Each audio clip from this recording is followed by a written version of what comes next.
പലപ്പോഴും തോന്നിയിട്ടുണ്ട്, ഈ വീഡിയോ പ്ലേസിലൊക്കെ ഉള്ള പോലെ ഒരു സീക്ക് ബാറോ റീവൈൻ ബട്ടണോ നമ്മുടെ ലൈഫിനും ഉണ്ടായിരുന്നെങ്കിലെന്ന്.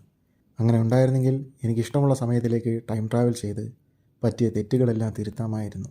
എൻജിനീയറിംഗ് ഒക്കെ നല്ല മാർക്കിൽ പാസ്സായി ഏതെങ്കിലും ഒരു MNCയിൽ കയറിപ്പറ്റി 6 ശമ്പളവും നേടി വർഷാവർഷം വിദേശ പര്യടനവും ഒരു 4 BHK അപ്പാർട്ട്മെൻറ്റും ഫ്രണ്ട്സുമായിട്ടുള്ള പാർട്ടികളും S-ക്ലാസ് മോഡൽ കാറുകളും അടിച്ചു പൊളിച്ച് സന്തോഷിച്ച് ആഹ്ലാദിച്ച് ജീവിക്കാമായിരുന്നു എന്ന്.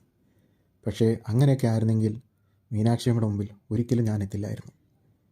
കൃസന്ധ്യ സമയം അമ്മയുടെ മുന്നിലെ മണ്ഡപത്തിലിരുന്ന് പതിവ് സന്ധ്യാവന്ദനത്തിലേക്ക് അഷ്ടാക്ഷരി 108 കഴിഞ്ഞ് പഞ്ചാക്ഷരിയിലേക്ക് കടക്കുന്ന നേരം. ഈ സമയം ഞാനും അമ്മയും മാത്രമേ ഈ ലോകത്തുള്ളൂ എന്ന് തോന്നും. പൊസഷനാണോ മെഡിറ്റേഷനാണോ എന്ന് പോലും അറിയാൻ പറ്റാത്ത അവസ്ഥ. അപ്പോഴേക്കും പുറത്തെ വെട്ടം കുറഞ്ഞു കുറഞ്ഞു വരും. ശ്രീകോവിലിനുള്ളിലെ ദീപങ്ങളുടെ പ്രഭ കൂടുതൽ തെളിഞ്ഞു തുടങ്ങും. മീനാക്ഷിയമ്മയുടെ തിളങ്ങുന്ന മുഖം ഒന്നുകൂടെ ജ്വലിച്ചു തുടങ്ങും.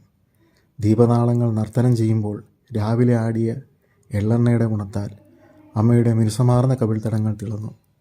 കണ്ണിൻ്റെ ഇമ വിട്ടുന്നതായും ചുണ്ടുകളും കവിൾത്തടങ്ങളും പതിയെ ചലിക്കുന്നതായും തോന്നും.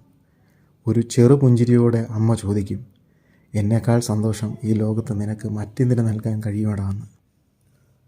നിറകണ്ണുകളോടെ ഞാൻ അമ്മയോട് പറയും, ഇല്ലമ്മേ, അമ്മയാണ് എനിക്ക് ഏറ്റവും വലിയ സന്തോഷം. എന്നും അമ്മയുടെ ദാസനായിട്ടിരിക്കുന്നതാണ് എനിക്ക് ഏറ്റവും വലിയ സന്തോഷമെന്ന്.